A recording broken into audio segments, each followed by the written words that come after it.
KBS 1라디오 김성환의 시사야.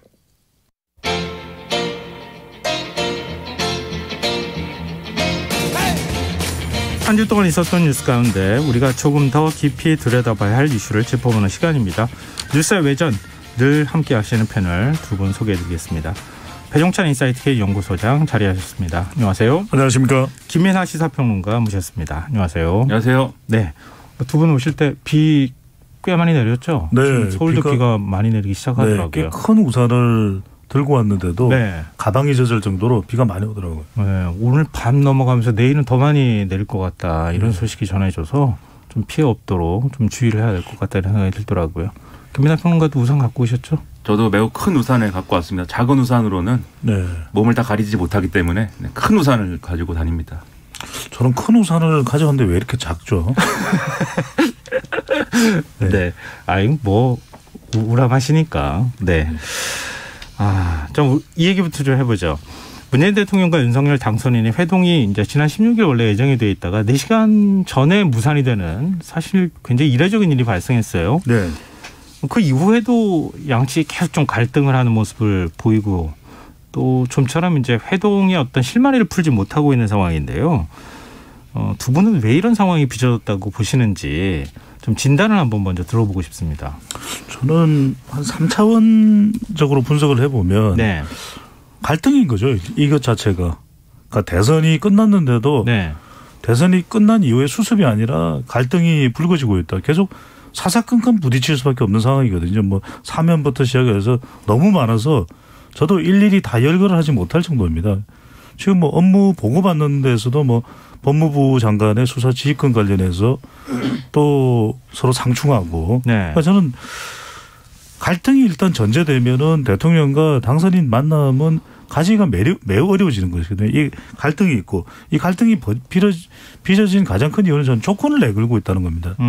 그러니까 어떤 것이 해결돼야 된다. 그것도 당선인의 입으로 나오기보다는 공식적이라기보다는 주변의 인물들부터 나오거든요. 네. 권성동 의원이 뭐 패키지 딜 사면 이야기가 있다. 네. 이런 걸로 알고 있다. 그리고 김호수 검찰총장의 거취도 언급을 했고 이렇게 되면 저는 그래서 이제 탁현민 의전 비서관도 의전 비서관대로 청와대 안 쓸 거면 우리가 잘 쓸게요. 그래서 저는 이런 조건이 계속 제시되고 있는 것 자체가 못 만나고 있는 것이고 마지막으로 이게 지속되는 거죠. 그러니까 저는 이러다 보면은 침식 전에 만날 수 있을까 하는 생각이 드는데요. 네, 저는 이런 상황이라면 서로 뭐 서로라기보다는 윤석열 당선인 측에서는 뭐 특별하게 지금 만날 단계가 아니다. 만날 수 있는 단계가 아니다라고 이야기를 한다 보면 저는 못 만날 가능성도 상당히 있다 이렇게 생각이 듭니다. 근데 정권 교체가 될 경우에는 서로 간에 지향하는 바도 좀 다르고 또 그동안에 눌려갖고 쌓아온 뭔가가 있잖아요. 감정적인 측면도 있을 수 있고. 근데 일정하게 이제 그게 갈등 양상으로 나타나긴 했는데 이번처럼 이렇게 심하게 나타난 적은 또 없는 것 같다 이런 생각이 들거든요. 어디서부터 잘못 꼬인 건가요 이게? 그러게 말입니다. 그냥 만나면 안 되는 건지 묻고 싶습니다. 그냥 만나면 안 됩니까? 그러니까요. 이게 뭐 여러 가지 뭐 인사와 관련된 이견도 있고 뭐 여러 가지 이견 뭐 용산으로 이제 뭐 집무실을 이전하는 거에 대한 이견도 있고 이견이 많이 있죠. 네. 신구 권력 간에. 그 이견은 이견대로 해소하는 어떤 절차를 거치면 되는 것이고 그 갈등은 갈등대로 소화를 하되 애초에 당선인하고 지금 대통령이 만나는 자리의 의미가 뭐냐를 다시 한번 좀 짚어봐야 될 필요가 있는 것 같습니다. 네. 왜 만나는 거냐면은 그러니까 인사하러 만나는 거잖아요. 그 뭐 사진 찍는 자리 사진만 찍고 뭐 이렇게 뭐 기분 좋은 자리 뭐하러 그런 걸 뭐하러 하느냐라고 네. 이제 당선인이 얘기를 하는데 그게 의미가 있는 자리인 겁니다. 사진 찍는 게 의미가 있는 것이죠. 왜냐하면 어쨌든 정권이 바뀌는 거고 정권은 바뀌지만 여전히 이제 대한민국의 어떤 그 정부는 계속해서 연속성 있게 이어지는 것이고 네. 그러한 것들을 후임자와 전임자가 그러한 것들을 여러 가지 정치적인 성향의 차이라든가 이런 이견에도 불구하고 그러한 것들은 이제 계속 이어진다라는 것을 보여주는 자리가 그래서 국민들을 안심시켜주는 자리라는 게 네. 양자 간의 만남인 거잖아요. 네. 그럼 그 의미를 제대로 살리는 것이 좀 이제 길인 것이지 지금 여러 가지 이견이 해소되지 않는다고 해서 만남 자체를 이제 하지 않는 방향으로 가는 게 맞는 거냐 저는 의문이고요. 네. 그리고 이게 결국은 안 만나게 된다고 할 때 누구 손해냐 이것도 한번 따져봐야 됩니다. 네. 문재인 정권은 제가 뭐 이렇게 말씀드리는데 어쨌든 간에 국민적인 평가가 어느 정도 이제 끝났어요. 그러니까 정권 재창출에 실패했기 때문에 네네. 그것은 이제 부정할 수 없는 사실이고 네. 다만 국민들이 이 상황에서 어떤 걸 볼 거냐면은 윤석열 당선인이 앞으로 취임을 할 거지 않습니까? 그리고 윤석열 정권이 5년간 이어질 거잖아요. 그 윤석열 정권은 어떤 정치를 할 거냐 이걸 볼 거예요.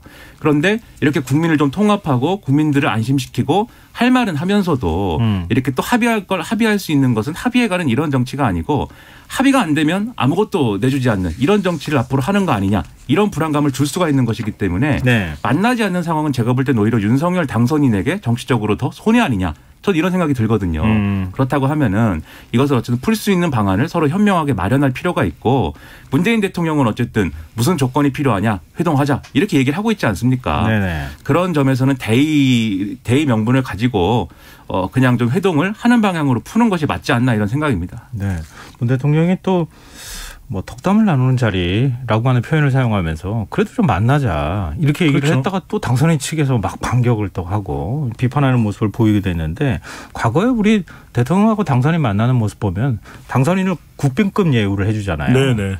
그리고 대통령이 이 버선발로 나간다 그래야 되나요? 네. 본관 앞에까지 직접만 나가가지고 그럼요. 맞이해주고 이러는 모습인데 그 빨리 좀 만났으면은 그러니까 대선 끝나고 난 다음에 한 2, 3일 내에 그냥 얼른 가가지고 그냥 회동했으면 그때부터 잘 풀릴 수도 있었을 그러니까 것 같은데 그때부터 막 사면력이 나오고 그러면서 네. 얘기가 좀 꼬이기 시작했던 것 같아요. 뭐 용산 이전도 그렇고 이게 견해차가 아닙니다. 그러니까 감정의 골이 너무 깊다는 거죠. 네. 그러니까 굳이 일부러라도 또 서로 호의적인 관계가 아니더라도 만나는 거죠.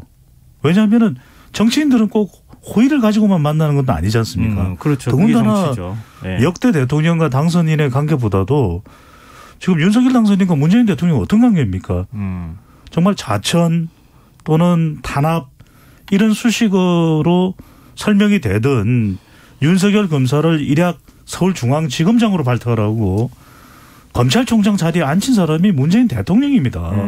그리고 저는 더 납득이 안 되는 것이 문재인 대통령과 같은 조직에서 함께했던 인물들이 다 누구냐.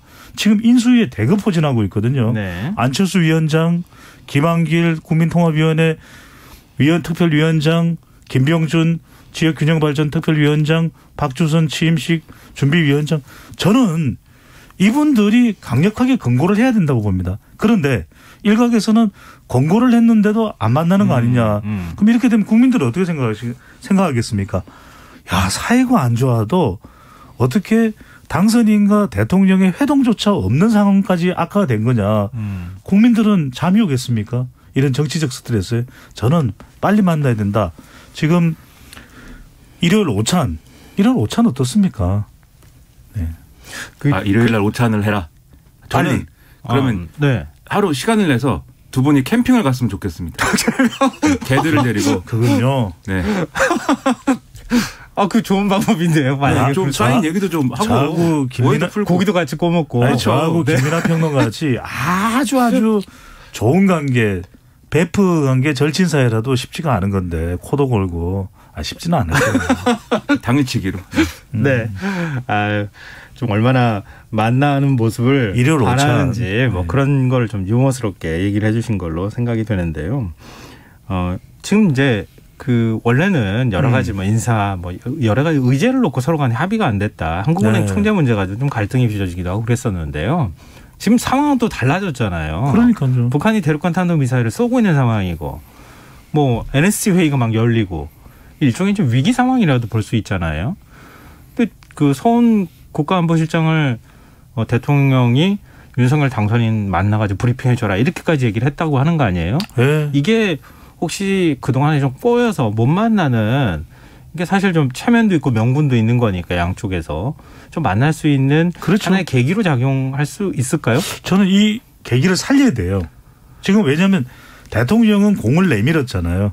안보라고 하는 공을 내밀었는데 남북관계는 윤석열 당선인도 매우 중요할 수밖에 없습니다. 지금 북한이 이렇게 대륙간 탄도미사일 ICBM 화성 17형을 쏜 여러 가지 이유가 있습니다. 그중에는 뭐 일부 전문가들은 이것이 지금 윤석열 당선인에 대한 뭐 경고의 의미도 담고 있다 이렇게 하는데 그렇게까지 저는 해석은 안 합니다. 그런데 그만큼 북한의 존재가 우리는 결코 북한의 존재를 무시한 채 도외시한 채 우리 국정 운영을 할 수는 없는 거 아니겠습니까? 그래서 저는 남북관계 너무 중요하다. 그리고 또 안보라는 거는 윤석열 당선인도 대선 토론회에서 안보 아주 강조했습니다. 심지어는 아주 강력한 표현으로 뭐 킬체인, 선제 타격 이야기까지 했거든요. 그만큼 안보에 대해서는 중요하다는 의미 아니겠습니까? 네. 그렇다면 이게 기회인 거예요. 저는 이 기회에 빨리 만나야 된다. 대통령 만나서 안보에 대한 이야기도 해야 되고 용산 이전도 계속해서 중요한 반발이 나오는 이유가 안보 공백 이야기가 있거든요.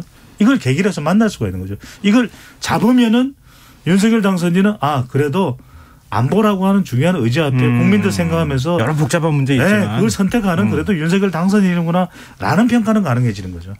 근데 당이나 조언 뭐 이렇게 또 들리는 말씀을 해 주셨는데 현실은 좀 안 그럴 것 같다는 생각도 들어요. 이거는 이거대로 가고 나도 안보를 잘 챙길 수 있다. 당선인도. 오히려 그걸 보여주는 것 같다는 생각도 들고 나머지 문제에 있어서 안 풀리면은 문 대통령 만날 생각 없다. 이런 의미로 또 해석이 될 수도 있거든요. 그게 좀 그래서 걱정스러운 부분인데 예를 들면은 이제 북한이 ICBM을 발사한 이후에 지금 말씀하신 대로 이제 서훈 국가안보실장 보내가지고 문재인 대통령이 브리핑을 하기로 한 이래로 사실 그 브리핑 받고 그다음에 당선인이 자기 입장 내고 이거 이렇게 한 거 외에 사실 어떤 이제 이 안보에 대해서 공동 대응하는 그런 모습들을 보여주려는 노력은 사실 한 게 없거든요. 지금 상황에서는. 물론 이제 갑자기 이렇게 말씀드렸지만 내일 갑자기 뭐 이렇게 회동이 이루어질 수도 있는 것이기는 하겠습니다만은 어쨌든 지금까지는 그렇습니다. 그리고 오히려 지금까지도 사실 뜨거운 현안이라는 것은 감사위원을 어떻게 임명할 것이냐를 놓고 하는 이제 어떤 갈등 구조 이런 것들이 가장 큰 현안처럼 다뤄지고 있고 이게 회동하고 연동되어 있는 것처럼 여전히 얘기가 나오고 있기 때문에 이 문제가 안 풀리면은 뭐 만날 수 없다라는 분위기는 여전히 이제 있는 것이어서 말씀하신 대로 좀 기대는 많이 하고 있지만 충족이 될 것인가는 계속 고개를 갸우뚱하게 되는 그런 상황이라는 건 부정할 수가 없는 겁니다. 네. 뭐 저희가 섣불리 예측하기는 어렵지만 국민들의 바람은 어떻게 해서든 좀 명분을 만들어서 만났으면 좋겠다. 이런 게 가까운 거 아닌가 싶은데. 근데 또 하나 이제 북한의 ICBM 발사 이후에 변수가 되는 게 집무실 이전 문제잖아요. 네.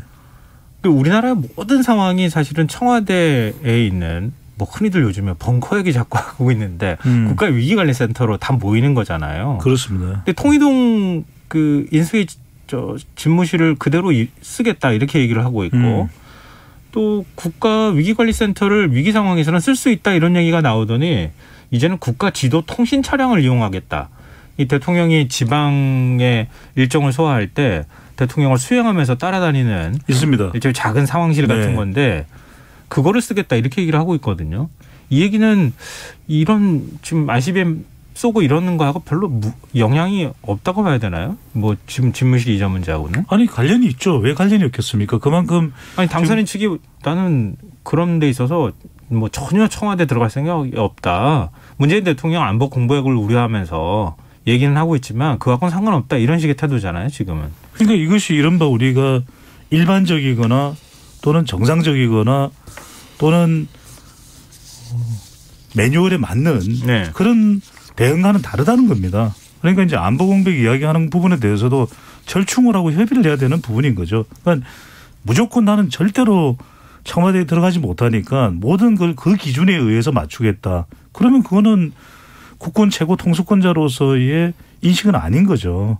그러니까 용산에 가야 되는 것을 기준으로 삼고 청와대는 절대 안 들어가는 것을 안보의 기준으로 삼을 수는 없는 거 아니겠습니까?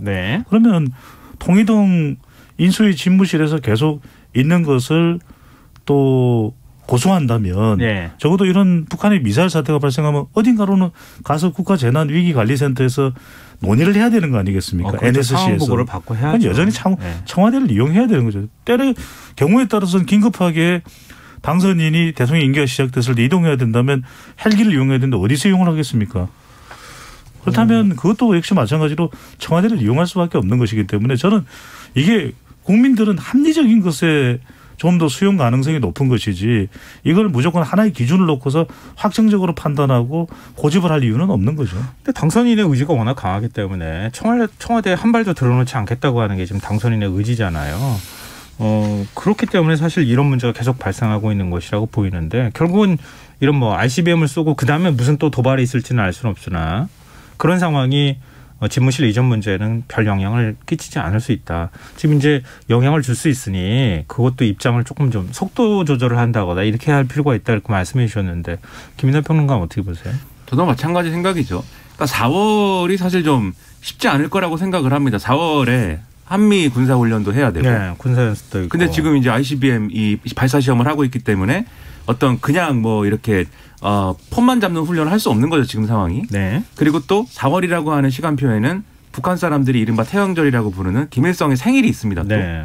그날 굉장한 뭔가를 할 것이다라고 예측을 하는 거잖아요. 네. 그리고 뭐 당 창건 그 군사 창건일도 있고 뭐 이런 것들이 일정들이 있기 때문에 4월에 특히 북한의 도발이라든가 이런 것들이 빈번할 것이다. 굉장히 긴장이 고조될 것이다. 이렇게 예측이 되고 있습니다. 그러니까 이 시점이 중요한 시점인데 그러한 상황에서 국방부나 뭐 합참이 뭔가 이동을 하거나 이사를 하는 그런 과정이 있는 게 좀 도움이 되겠느냐 이런 의문이 있는 거죠. 그러니까 용산으로 대통령 집무실을 이전하는 것, 그건 대통령이 그 당선인의 의지를 가지고 하는 것이기 때문에 그거 자체를 뭐 이렇게 반대하진 않다 하더라도 네. 이 일정은 조정할 필요가 있지 않을까. 그럼 일정을 조정한다라고 하면은 그거는 이제 그 전제는 청와대를 이 짧은 기간이라도 이용하는 게 전제가 돼야 되는 거지 않습니까? 그런데 청와대를 안 들어가겠다라는 것만 고수해서는 그 일정 조정이 불가능하니 그 부분에서 제가 볼 때는 당선인이 고집을 좀 꺾을 필요가 있지 않나라는 생각입니다. 그 바람과 당선인의 의지는 또 다른 차원의 문제고 다르죠. 네, 실제 네, 실천하면 그 다음에는 또 이렇게 조금 부정적으로 생각하는 여론이 달라질 수 있겠다 이런 뭐 자기 확신 같은 것도 있을 수 있다고 보이는데요. 일단 국민들 여론은 그렇게 싹 호의적인 것 같아 보이진 않아요. 대통령 집무실 용산 이전에 반대한다는 여론조사가 좀 많이 나오는 그런 결과가 나왔어요. 김민하 평론가 그걸 좀 정리해 주시면 어떨까요? 일단 한국갤럽이 지난 22일부터 24일까지 전국 18세 이상 성인 1000명을 대상으로 여론조사를 실시를 했습니다. 근데 이제 대통령 집무실을 용산으로 이전하는 거에 대해서 찬성하느냐 반대하느냐 이걸 물었는데 응답자의 36%가 찬성한다. 응답자의 53%는 반대한다. 이렇게 답을 한 것으로 나타났다라는 거고요. 네.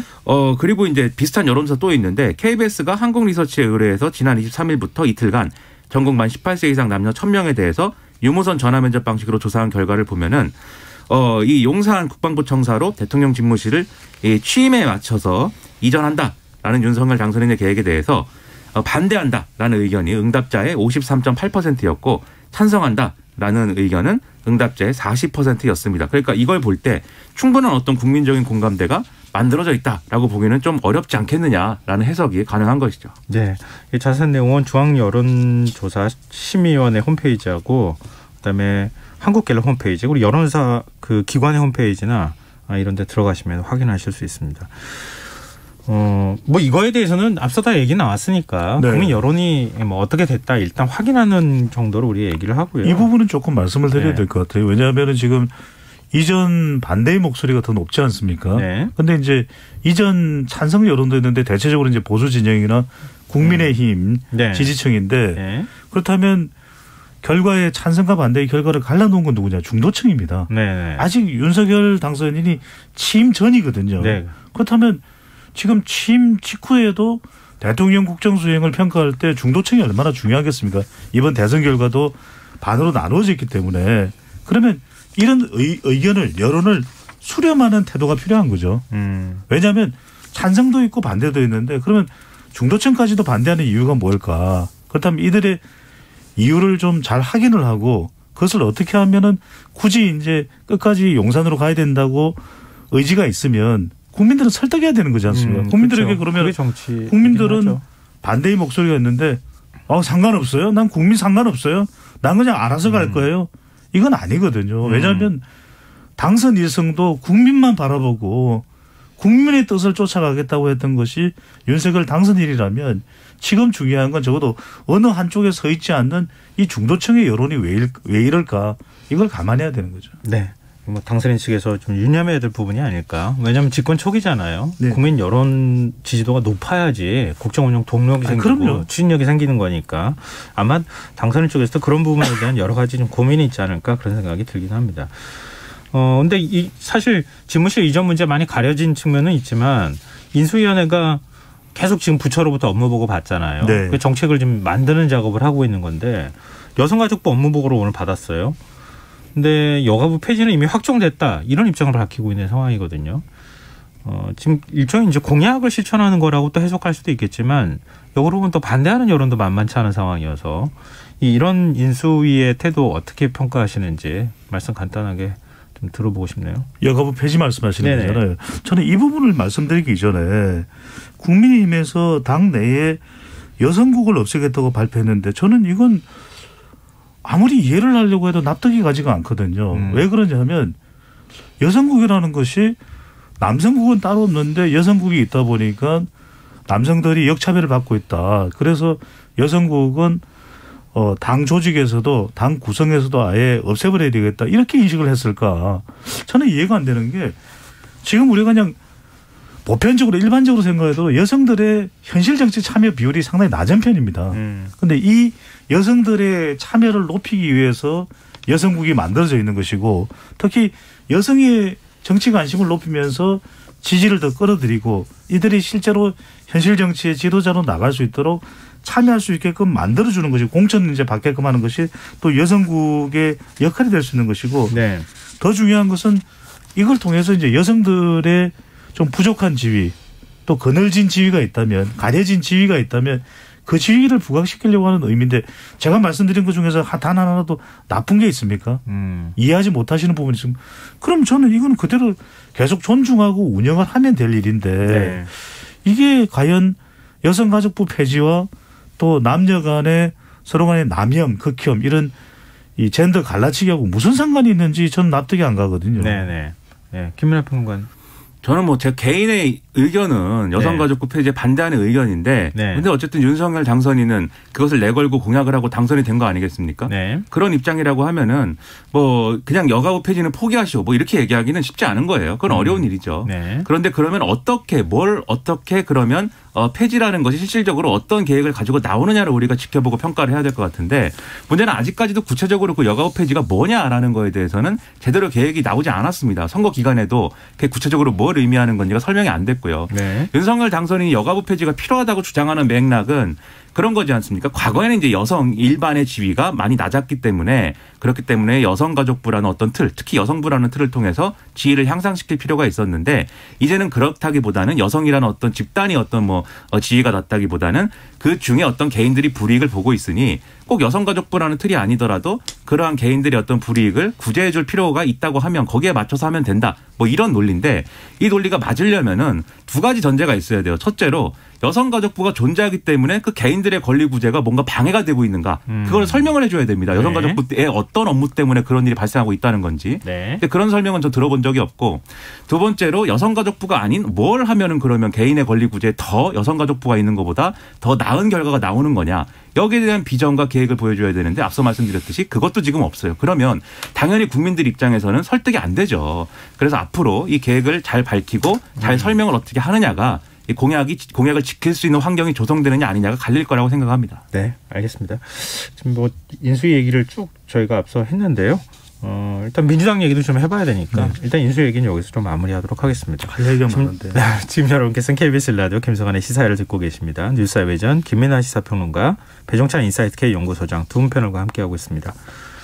근데 지금 이제 정부조직법 개정안과 관련돼 있잖아요. 여가부 폐지 문제뿐만 아니라 다른 것도 굉장히 많은 부분에 있어서 사실 법 개정이 필요한 건데 172석. 지금 이제 야당이 되는 거잖아요. 민주당이. 네. 민주당이 어떤 태도를 보이는가가 굉장히 중요할 수밖에 없잖아요. 근데 그 민주당의 새 원내사령탑에 박홍근 의원이 선출이 됐습니다. 이거 사실 두 분은 좀 예상하셨어요? 박홍근 의원이 예상을 했습니다. 왜냐하면 예상하셨어요? 그럴 수밖에 없는 게 콘클라베라는 것이 결국 개인 의원의 영향력보다는 콘클라베라는 것이 이제 후보로 입후보를 하는 것이 아니라 원내대표로 입후보를 하는 것이 아니라 그냥 누구든 이렇게 적어내서 과반 이상을 차지할 때 가장 많은 득표를 얻은 후보자가 이제 원내대표가 되는 것이거든요. 네. 그런 만큼 누군가는 뒤에 배경이 있는 거죠. 그런데 지금 사실상 출사표를 내세운 5명의 후보들 중에서 이재명 후보, 이재명 상임 고문계로 분류되는 인물이 박홍근 의원이거든요. 그럼 지금 민주당에서 대통령을 제외하고 가장 영향력이 센 사람이 누구였습니까? 이재명 상임고문이죠. 그러니까 박홍근 의원 쪽으로 신임 원내대표 자리가 갈 수밖에 없는 것이죠. 근데 저는 뭐가 중요하냐면 근데 이게 과연 이 영향력 그리고 이재명 후보 상임고문과의 관계가 지금 더불어민주당의 변화와 쇄신에 도움이 될 것인가. 저는 그렇지 않을 수도 있다는 거예요. 그러니까 이것과는 별개로 그 관계는 관계대로 뭐 유지가 되면 되는 대로 또 지속이 되면 되는 대로 그거는 두면 될 일이고 중요한 건 지금 이제 더불어민주당이 선거에 일단 한 표 차이라도 졌으면 패배한 거잖아요. 네, 그렇죠. 그러니까 국민들은 이 여당에 또 거대 여당에 대한 변화와 혁신을 요구하거든요. 이 혁신과 쇄신을 얼마나 잘하느냐 중요하고 또 하나 중요한 것은 지방선거 참패한다. 박홍근 원내대표가 온전할까? 쉽지 않을 거예요. 네네. 저는 지방선거 대선 패배를 딛고 지방선거 공천을 얼마나 혁신적으로 해서 이 진영을 제대로 구축하느냐 이게 상당히 중요하겠죠. 네, 김민하 평론가 어떻게 보세요? 지금 사실 뭐 개파 싸움을 한 것이다 이렇게 또 일부 언론에서 분석하기도 하던데 초재선이 결국은 캐스팅 보트를 쥐고 있었다 이렇게도 봐야 되는 거 아니에요? 그렇죠. 이게 원내대표 선거라는 것은 예상을 하기 좀 싫습니다. 평론가 입장에서. 왜냐하면 의원들의 이해관계가 워낙 이렇게 저렇게 갈리는 게 많기 때문에 네. 그 계산하기가 어려운데 그런데 어쨌든 언론이 분석을 하는 방점은 이재명계가 신주류가 되고 있다 뭐 이렇게 분석을 하는 것 같아요. 근데 저는 이제 그런 분석에 좀 한계가 있다고 생각을 하는 것이 이게 그냥 그런 식으로 이제 예를 들면 이재명계, 이낙연계 또는 정세균계 이렇게 분류를 해가지고 그렇게 분석한다면은 그게 맞을 수도 있지만 가령이 원내대표 선거의 어떤 큰 결이 이재명이 어떤 전 지사가 주류화되는 것을 판가름하는 것이 선거의 주요 쟁점이었느냐. 그건 아니었다. 네, 그건 아닌 것 같아요. 그건 아니고 네네. 예를 들면 이재명계라고 하는 사람들도 지금 이재명 전 지사의 어떤 가치나 어떤 철학을 뭐 관철시키기 위해서 지금 선거를 한 게 아니지 않습니까? 이런저런 지금 남아있는 당내에 남아있는 어떤 그룹들 간의 경쟁이었던 것인데 그렇기 때문에 이재명계가 뭐 다수가 됐다 이런 평가보다는 지금 박홍근 원내대표가 어떤 메시지를 가지고 선거에서 이긴 거냐 이걸 분석하는 게 훨씬 더 중요하다고 생각을 하거든요. 네네. 근데 잘 보면은 이게 그런 부분은 눈에 띄어요. 이게 이제 언론이 표분석을 해놓은 걸 보면은 이른바 정세균계는 결국 이제 박광원 이낙연계인 박광원 이제 의원을 지지했다는 것이고 그다음에 박홍근 의원의 경우에는 뭐 친 이재명계에 더해가지고 최강욱 의원을 지지했던 그 표심이 이제 이어진 거 아니냐 이렇게 분석을 하더라고요. 물론 네네. 사실하기는 안 됩니다. 왜냐하면 네. 의원들이 그냥 투표를 한 거니까 그렇게 분석을 하는데 그게 좀 그럴 수도 있겠다 싶은 게 박홍근 의원이 예를 들면 검찰개혁이라든지 이런 뭔가 이제 논란이 됐던 어떤 개혁 코드나 이런 것들을 더 강하게 밀어붙이겠다라는 취지의 얘기를 같이 하면서 네. 이 문재인 대통령과 그다음에 이재명 전 지사를 지키겠다. 이런 메시지를 또 얘기하기도 했고 네. 강한 어떤 그런 이 야당이 필요하다. 그래서 국민의힘하고 강하게 좀 이렇게 맞붙는 그러한 노선이 필요하다라고 상대적으로 더 강한 메시지를 냈고 네. 그게 사실은 먹힌 부분이 있는 거거든요. 지금. 네. 그렇게 보면은 이게 어느 계파가 우위냐라기보다는 앞으로 민주당이 갖고 가야 될 노선에 대해서 민주당 내 원내에 있는 의원들은 어떤 판단을 하고 있는 거냐. 더 강경한 노선이 지금 필요하다라고 판단했다라고 볼 수밖에 없는 거예요. 네. 근데 결과적으로 이게 앞으로 지방선거도 치러야 되고 민주당이 여러 가지로 변화된 모습을 보여줘야 되는 그런 조건 속에서 네. 이게 긍정적으로 작용할 것인가 저는 그렇지 않을 가능성도 있기 때문에 상당히 지금 이 원내대표 경선에서는 그런 메시지가 강화됐다 하더라도 이후에 이 메시지 관리나 어떤 원내 전술 전략을 잘 가다듬지 않으면 이거 실기할 수 있는 부분이 분명히 있다라고 지금 생각이 됩니다. 네. 지금 사실 뭐 그동안에 자신의 생각보다는 현실 정치에서 앞에 있는 문제들을 어떻게 잘 하나하나씩 처리해 나가느냐 그걸로 평가받는 거 아니겠습니까? 그렇죠. 정치는 그렇죠. 그런 거잖아요. 네. 지금 이제 박홍근 신임 원내대표가 이제 개혁 성향이 강하다. 뭐 검찰 개혁, 언론 개혁까지도 얘기하고 뭐 그리고 강한 야당을 지금 얘기하고 있다 하더라도 그건 이제 구두선에서 얘기하는 거고. 그럼요. 실제로 어떻게 할 거냐 이제 중요한 건데. 네. 윤석열 당선인 비서실장인 장재원 의원이 오늘 찾아갔어요. 네. 난을 이렇게 들고 박홍근 의원하고 난을 붙잡고 막 얘기를 하고 있더라고요. 한참 잘 봐달라 뭐 이런 네. 이제 메시지를 직접 골랐대요. 장재원 실장이. 그러게요. 직접 골랐다고 그러면서 화해 메시지를 좀 던지면서 민주당이 협조를 구하는 모습을 보였거든요. 근데 또 박 원내대표는 윤 당선인과 국민의힘 태도가 좀 중요하다. 약간 뼈 있는 말을 또 하기도 했는데 어떻게 좀 잘 협치를 하는 모습을 좀 보여줄 수 있을까요? 국민들은 그렇게 기대를 하죠. 근데 저는 현실적으로는 쉽지 않다고 봐요. 왜 그러냐면은 이렇게 만나는 첫날 훈훈합니다. 이인영 원내대표와 나경원 원내대표도 첫날은 좋았어요. 뭐 밥 잘 사주는 누나 뭐 이렇게 이야기를 했었는데 네네. 우리 정치가 보면 첫날만 좋고 첫날만 허니문이고 나머지는 완전히 악연이에요. 악순환이에요. 네. 그런 정치가 우리 국민들을 실망시켰던 것이고 저는 첫 번째로는 쉽지 않다. 왜냐하면 문 대통령과 윤석열 당선인이 갈등을 빚고 있잖아요. 네네. 이런 상황에서 민주당과 더군다나 장제원 당선인 비서실장이지 또 김기현 원내대표가 아니거든요. 네. 그러니까 당과 당의 관계는 또 다른 겁니다. 그렇기 때문에 저는 문재인 대통령과 윤석열 당선인 이른바 문윤 갈등이 지속되고 있다. 두 번째로는 저는 지금 각 정책 현안에서 다 부딪힐 수밖에 없는 거죠. 여가부 폐지 문제도 이걸 호락호락 여성 표심을 생각한다면 지금 박지원 비대위 공동위원장이에요. 네네. 그게 받아들여지겠어요? 저는 굉장히 어렵고 세 번째는 뭐냐면 지방선거였습니다. 네. 그러니까 한 달도 못 돼서 바로 각을 세워야 되거든요. 저는 생각만큼 쉽지가 않다. 그러니까 정말 이런 마음이라면 실천을 해야 되겠죠. 네네. 어떤 일이 있어도 때로는 손해를 보는 정책이 있더라도 한 중간 정도 지점에서 국민들을 위해서 절충할 수 있고 또 대통령도 빨리 윤석열 당선인이 대통령도 어서 가서 만나라고 이야기할 수 있는 이런 대화도 두 사람 간에 또 신임 박홍근 원내대표와 장제원 당선인 비서실장하고 나눌 수 있는 그런 상황이라면 정말 좋고 혼내가 날 수 있겠지만 저는 첫날에 일종의 이 허니문이지 않나 하루에 그치는 허니문이지 않나 이런 생각을 해봅니다. 근데 정치의 주도권은 이제 당선인이 쥐고 있다고 봐야 되는 거잖아요. 어떻게 그러면 야당한테 무슨 공을 던져서 야당이 거부할 수 없는 협조를 할 수밖에 없게 만드느냐. 이것도 일종의 정치력이라고도 할 수 있잖아요. 근데 당장 지금 추경 얘기하고 있고 박홍근 신임 원내대표도 추경 얘기를 언급했단 말이에요. 뭐 이런 걸로 좀 고리를 풀어나갈 수 있는 방법은 없을까요?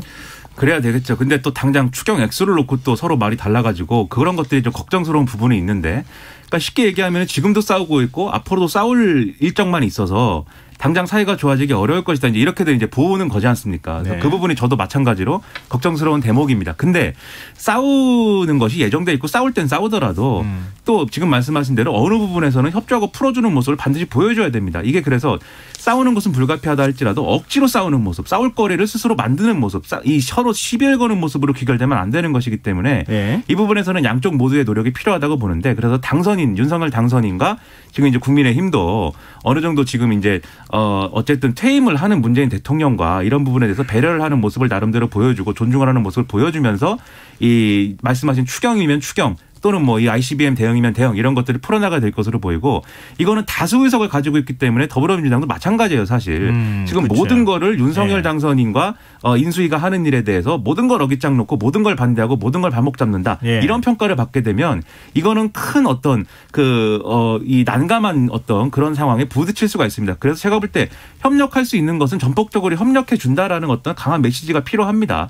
근데 그런데 이제 첫날 분위기에서 어쨌든 장제원 비서실장 난을 주고 넥타이도 초록색 메고 오고 뭐 나름 노력한 모습이 있었던 거잖아요. 네. 근데 박홍근 원내대표는 그런 모습이 좀 부족했다고 저는 생각을 합니다. 그래서 그런 부분들은 앞으로 예. 좀 더 스킨십을 강화해가지고 좀 좋은 모습을 보여주는 노력이 필요하다고 저는 생각합니다. 네. 또 말씀하실 건 없고요. 자, 그러면 지금 윤석열 당선인이 정부 구성 과정에서 민주당 인사를 과감하게 발탁할 수 있다. 이런 그 가능성이 나오고 있거든요. 뭐 관측도 나오고 있고. 현실할 가능성이 있다고 보십니까?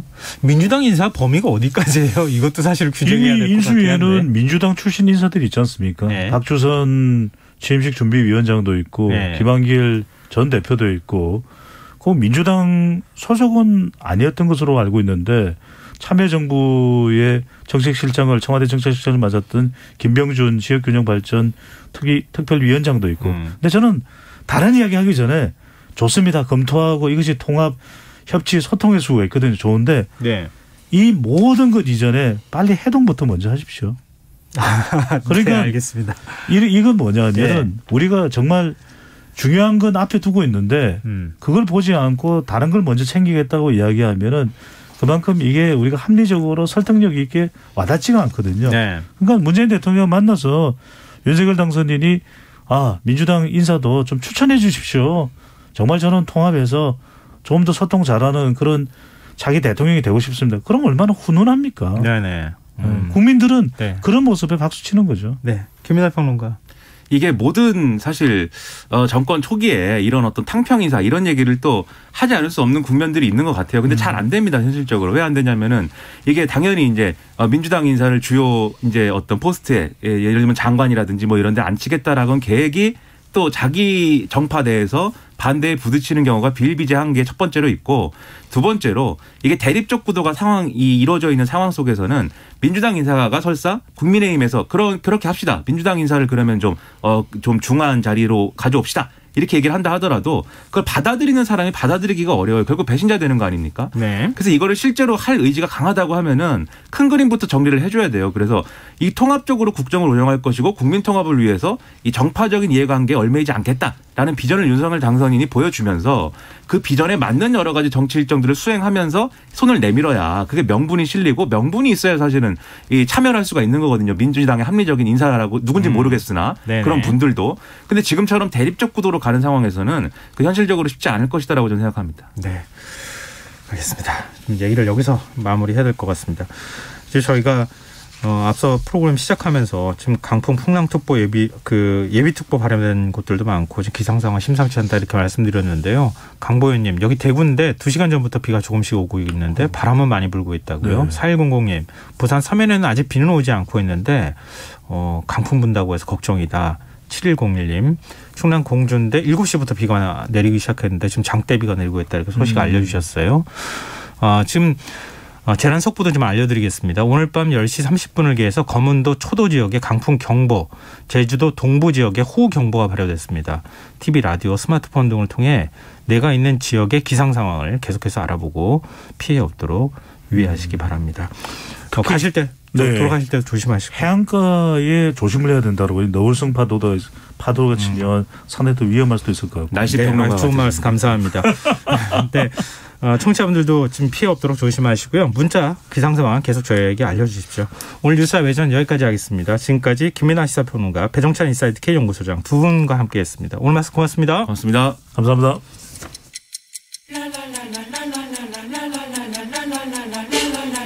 바쁜 당신을 위해 준비된 밤, 시사야. 시사평론가 김성환과